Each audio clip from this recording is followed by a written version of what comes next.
Cycle of life. That day, old man was leaving us forever.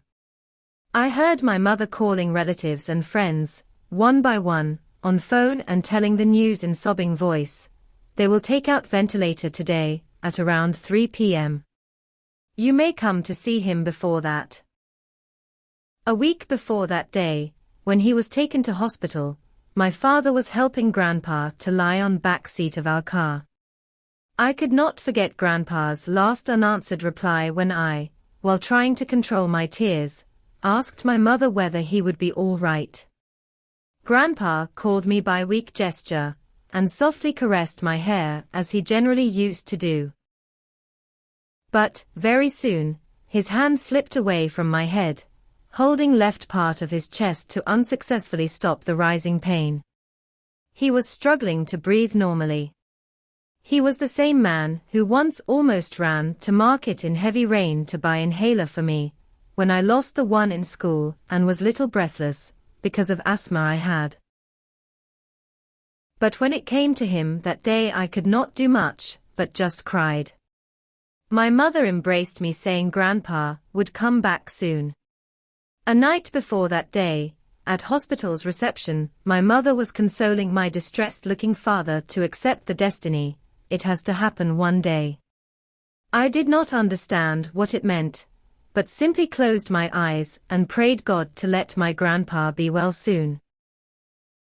My grandpa once told me that prayers from children are pure, and they surely reach God. But it did not happen, perhaps. That day, we reached hospital at 1 p.m. We went inside. Security at reception did not stop me that day.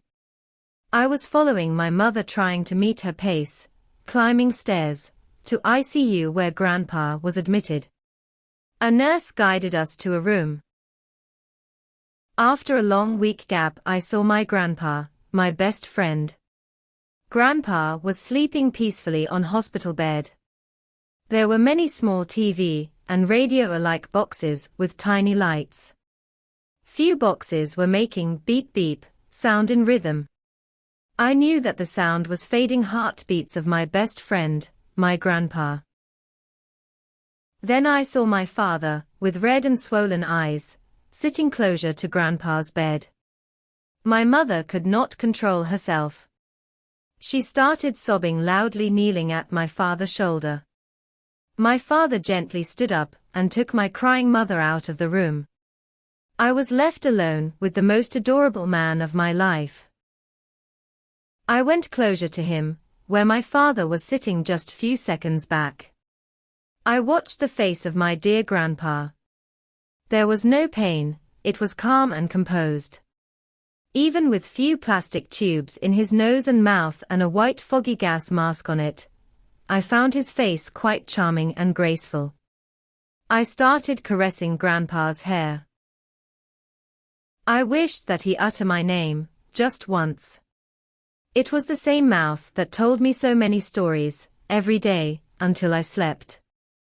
I was waiting for his eyes to be opened, to see me last time, but he continued sleeping. These were the old eyes that never got tired enjoying watching my toys, my drawing, my homework, my mark sheets. Then I looked at his hand. It was same hand that used to caress my hair. I held his palm in my both hand. I tried measuring my palm with his. Nothing had changed. His palm was still larger than mine. I touched his index finger. I held it last time. Holding it always assured me safe feeling in busy markets and crowded places. I took out my inhaler from my pocket and kept it on a nearby table where already many medicines were kept scattered. I remembered once my grandpa told me that the inhaler was my life savior. I murmured in Grandpa's ear, "Don't worry, Grandpa, you would get well soon. I kept here inhaler to save you."